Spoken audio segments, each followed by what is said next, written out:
what I was doing one day, kidding myself this was some kind of preparation for writing a novel. I'm reading all of these emails. One of them catches my attention. I don't know who it was from. It was from a complete stranger. If I had to guess, I would tell you that I think he's Australian. I don't know that for a fact. Obviously, people don't start emails by saying, hello, I am Australian, do they? What he actually said was, g'day, Davo, it's a good guess, I'll give me that. G'day, Davo, did you know you're a Google whack, Steve-o? I thought, well, no, I don't. I don't know what a Google whack is. And forgive me, but it does sound like some kind of weird Australian insult. There's only one part of my anatomy. I can imagine the Australians calling a Google, and Steve-o appears to be accusing me of whacking mine. Well, you can't write a novel under those circumstances, can you? It's not possible. I needed to know what a Google whack was. So I sat there and wrote him an email saying, what the hell is a Google whack? And he wrote back explaining it to me. I'll do my best to explain it to you here and now. Basically, Google whacking is a game that people play using the search engine Google. If you get online and go to google.com, enter 2 words and press search, Google then goes off and looks at over 3 billion pages looking for your 2 words. It brings back every single one of those pages that contains not just one, but both of the words you told it to look for. Normally, any 2 words you put in, it's going to come back saying, here are 8,947 pages of information. If, however, it comes back saying, here is the one, and only 1 page, when only 1 out of over 3 billion pages contains both of your 2 words, that there is a Google whack.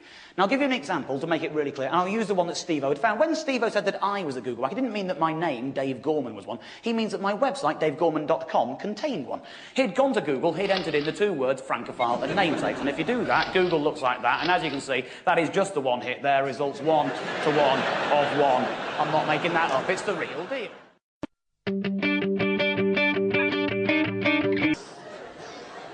It's amazing, you know, how the way humans do that, you know, especially, oh my God, the Irish are amazing at that, aren't they? That weird thing, you know, it's just amazing. When you shout at somebody, you go, Tony! And they can't hear you, go, Tony! As if that is going to make any difference. I know, Tony can't hear me. I'll use my amplified hand. Tony! Tony just keeps on walking. Tony! My God, what was that?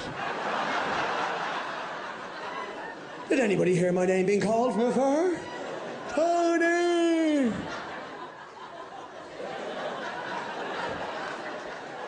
Or the best one has to be the soundproofed hand. When someone's standing right there, and you're about to talk about them, do you think they can't hear you if you put up your soundproof hand? Have you seen that bitch next door? She's right beside you, but she can't hear me.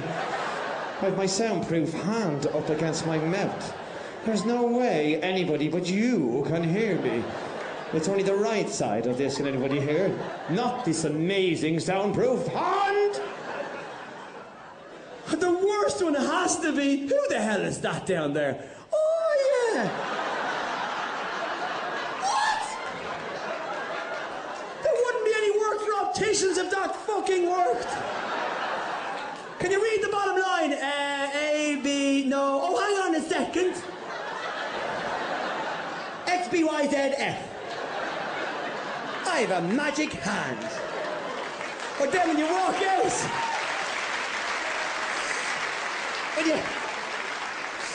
you walk out of the opticians and you just go, that'd be 20 euros. I said, that'd be 20 euros. What? Oh, yes, I have caught the words in my hand and I now pour them into my fucking ear.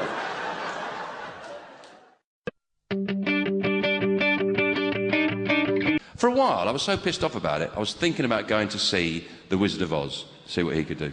That's how I thought, well, I'll just go and see The Wizard of Oz, that's it. You know. I didn't go, because I'm not actually mental. I thought it'd be quite good to go and see him, have a contemporary new trip with modern problems to go and see. Like, why do you want to go? I can't get reception on my phone. He'll sort it out. What about you? I've got ice cream headache. Hey! What about you? I want to talk to the animals. Oh, Christ, you do know he's not a real wizard, don't you? I was amazed at the end of that film. I was amazed at the end of that film. You know, it turns out he's not a wizard. You know, it turns out... I'm not spoiling it for anyone, am I? You know, he steps out, and it's basically, it's a midget with a loud hailer, isn't it? In a green satin suit. Really, it's a jockey, isn't it? And he goes, not a wizard. He doesn't even say sorry, does he? He goes, not a wizard. I thought Dorothy and the other characters, they took that very well, didn't they? You know, they went, oh, he's not a wizard. Oh, God. I'd have been furious. What do you mean you're not a fucking wizard? Have you any idea of the hassle we've had getting here tonight? It's been a nightmare. Listen, matey, if you're not a wizard, don't go round calling yourself the Wizard of Oz, because it pisses people off. You're not a wizard, you're a loser. I don't think it'd be a great end to a Hollywood musical, to be fair. Me punching a midget. Nah.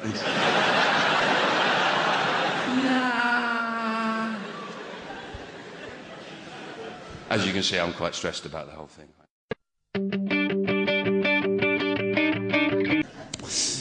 The other thing that really annoys me about the smoking ban, particularly in Ireland, and the fact that Ireland had it so early before the rest of Europe as well, is the fact that it's the Irish just trying to be American. That's what gets me, because America was the first place to have it.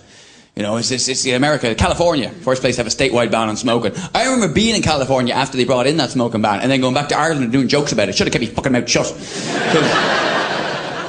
Then they had it in New York, and then they had it in Ireland, and it's just the Irish just trying to be American. That's all it is. Anything America does, Ireland has to do as well. You know. Next thing you know, the Irish are going to start saying aluminum, and that'll be the last straw as far as I'm concerned. If that happens, I'm not going back. Everyone's got their own reasons to dislike Americans. Aluminum's top of my fucking list, ladies and gentlemen. Aluminum cans, aluminum... What the fuck's aluminum foil? Honestly. Everyone knows it's pronounced tin. Yeah, get it right. I shouldn't be slagging Americans. Actually, the best holiday I ever went on was to the States. I went to the Grand Canyon. It's a brilliant place. Anyone ever been? Yeah. Some woman over there said no. No one's been. You're making it up. Grand Canyon, I went there because it was voted #1. It was the BBC holiday programme did a big survey. The top 50 places you'd like to visit before you die. Which I thought was quite a morbid way to ask what would otherwise have been quite a jolly question. Not where would you like to go, where would you like to go before you die? Come on, hurry up, time's ticking away. Make your decision. Where will you most regret not having visited when you're lying on your deathbed covered in your own shit? Where?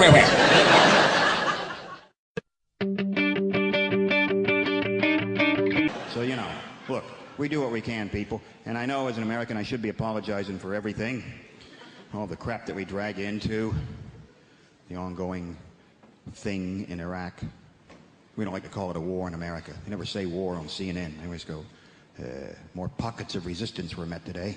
What, the guys shooting at each other? Those are pockets of resistance? Sounds like a dry cleaning operation gone bad. We were implementing the trousers of democracy, and we came across some pockets of resistance. Also a missing belt loop in the pants of peace. A small gusset of oppression in the, you know. Why can't you call it a fucking war? That's what it is. Operation Enduring Freedom. Infinite Justice. Some other Steven Seagal title, you know. There's nothing worse than being patronized, you know. When you think, look, we all love foxes. Yeah, we want to save the little pricks. I don't particularly, because one bit me one time, but still. In London, by the way, an urban fox. You don't see them being hunted. You should, because they're savvy. Chase them down, then they escape. They get savvier and savvier, and eventually they get really smart and take over right-wing news organizations. I've seen it happen. But as much as you want to save animals, I'm pretty sure you're not going to do it by buying cosmetics. Pretty sure you can't walk into the body shop and buy some burdock root peppermint oil foot scrub. And some little badger somewhere in Scotland is going to go, wow, I feel a whole lot better about my life right now. One guy's buying that burdock root peppermint oil foot scrub. I don't see the point in testing cosmetics on rabbits anyway, because they're already cute. Slather some lip gloss and eyeliner all over. Now they're all gussied up like some $3 whore. There's no dignity in that for a rabbit whatsoever.